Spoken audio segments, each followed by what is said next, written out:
जानेंगे।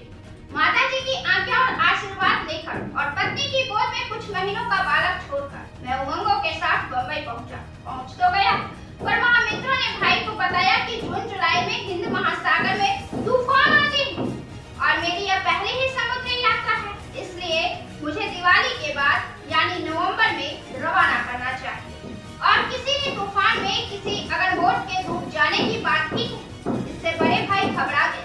उन्होंने ऐसा खतरा उठाकर मुझे तुरंत रवाना करने से इनकार किया और मुझको बम्बई में अपने मित्र के घर छोड़कर खुद वापस नौकरी पर हाजिर होने के लिए राजकोट चले गए। वे एक बहनोई के पास पैसे छोड़ गए और कुछ मित्रों से मेरी मदद करने की सिफारिश करते गए। बम्बई में मेरे लिए दिन काटना मुश्किल होने लगा। मुझे विलायत के ही सपने आते रहते थे। इस बीच जाति में खलबली मचनी शुरू हो गई। जाति की सभा बुलाई गई। अभी तक कोई मोरवनिया विलायत नहीं गया था और मैं जा रहा हूँ, इसलिए मुझसे जवाब तलब किया जाना चाहिए। मुझे पंचायत में हाजिर रहने का हुक्म मिला। मैं गया। मैं नहीं जानता कि मुझ में अचानक हिम्मत कहाँ से आ गई।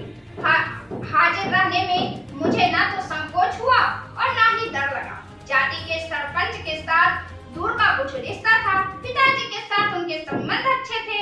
उन्होंने मुझसे कहा, जाति का ख्याल है कि तूने विलायत जाने का जो विचार किया है वह ठीक नहीं है। हमारे धर्म में समुद्र पार करने की मनाही है। इस पर यह भी सुना जाता है कि वहाँ धर्म की रक्षा नहीं हो पाती है। वहाँ साहब लोगों के साथ खाना पीना पड़ता है।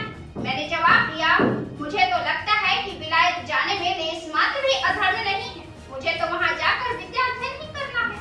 फिर जिन बातों का आपको डर है उससे दूर रहने की प्रतिज्ञा मैंने अपने माताजी के सम्मुख ली है, इसलिए मैं उनसे दूर ही रहूंगा। सरपंच बोले, पर हम तुझसे कहते हैं कि वहाँ धर्म की रक्षा हो ही नहीं सकती। तू जानता है कि तेरे पिताजी के साथ मेरा कैसा संबंध था।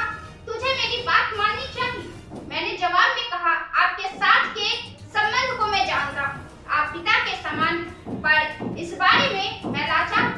विलायत जाने का अपना निश्चय मैं बदल नहीं सकता। जो विद्वान ब्राह्मण मेरे पिताजी के मित्र और सलाहकार हैं, वे मानते हैं कि मेरे विलायत जाने में कोई दोष नहीं है।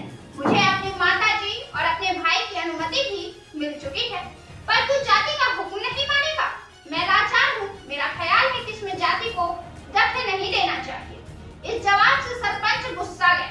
मुझे दो चार बातें सुनाई। मैं स्वस्थ बैठा रहा। सरपंच ने आदेश दिया, यह लड़का आज से जाति छूट माना जाएगा, यानी कि जाति से बहिष्कृत कर दिया गया, जाति से बाहर माना जाएगा। जो कोई इसकी मदद करेगा अथवा इसे विदा करने जाएगा, पंच उससे जवाब तलब करेंगे और उससे 1.25 रुपये का दंड भी दिया जाएगा। मुझ पर इस निश्चय का कोई असर हुआ नहीं। मैंने सरपंच से विदा ली। अब सोचना यह था कि इस निश्चय का मेरे भाई पर क्या असर पड़ेगा। कहीं वे डर गए तो सौभाग्य से वे दृढ़ रहे और मुझे लिख भेजा कि जाति के निश्चय के बावजूद वो मुझे विलायत जाने से नहीं रोकेंगे। इस घटना के बाद मैं अधिक बेचैन हो गया। भाई पर दबाव पड़ा तो क्या होगा, दूसरा कोई विघ्न आ गया तो क्या होगा। इस चिंता में मैं अपने दिन बिता रहा था कि इतने में खबर मिली कि 4 सितंबर को रवाना होने वाले जहाज में जूनागढ़ के एक वकील बारिस्टरी के लिए विलायत जाने वाले हैं। बड़े भाई ने जिनके मित्रों से मेरे बारे में बात कर रखा था, उनसे मैं मिला।